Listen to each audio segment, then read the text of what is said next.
बातचीत करते हैं बिग मार्केट वॉइसेस की कड़ी पे। आवाज़ पे आज हमारे साथ हैं Sachin Shah, executive director and fund manager Emkay investments के। सचिन, नमस्कार, कार्यक्रम में स्वागत है।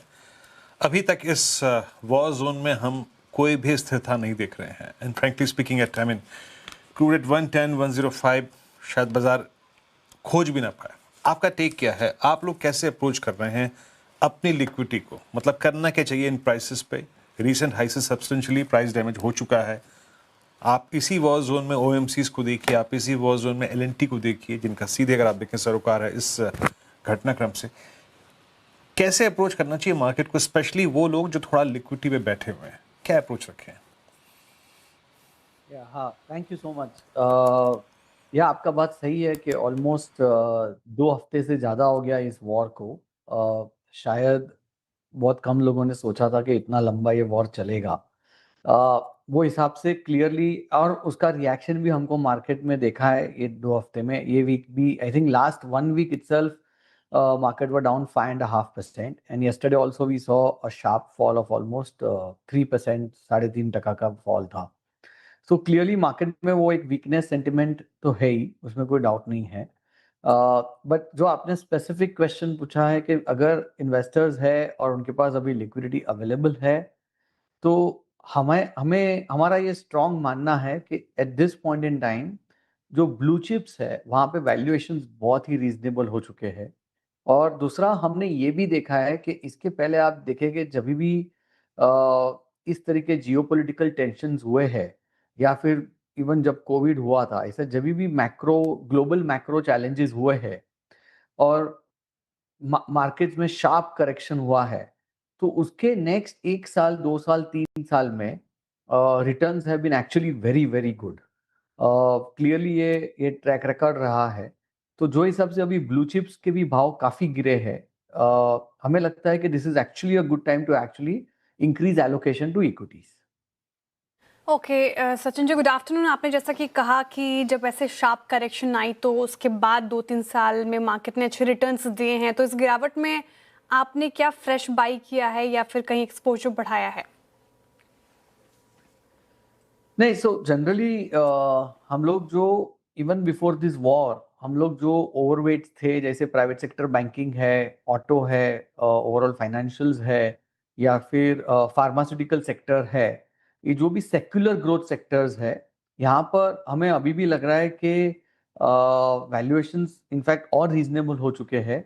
यहाँ पे जो अर्निंग्स ग्रोथ आने वाले हैं नेक्स्ट 12 to 24 मंथ्स में, ऑफ कोर्स ये वॉर के कारण जो भी थोड़ा बहुत इम्पैक्ट होगा 1-2 क्वार्टर के लिए, वो होगा 100%, उसमें कोई डाउट नहीं है। But if I have to take the next 12 to 24 months, हमें अभी भी काफी कॉन्फिडेंस है कि इस सब में अर्निंग्स ग्रोथ काफी अच्छे आएंगे। So we continue to believe in this secular sectors. अच्छा, ये लाजमी है कि ये बैंक्स जहाँ पे घटनाक्रम हुआ, जहाँ पे शीर्ष मैनेजमेंट चेयरमैन साहब एक टिप्पणी करते हुए बैंक को विदा कह गए, है ना? इस एपिसोड से पहले हमने एक और चीज़ देखी कि आफ्टर सच, अगर आप देखें, जैसे कहते हैं ना, बड़े दौर के बाद एक बड़ा बैंक उसके ऊपर रिटर्न हासिल करना उस पर बहुत मुश्किल है। और एक ऐसे दौर में छोटे बैंकों ने अच्छा पैसा कमा के दिया। For instance federal bank, for instance AU small finance bank.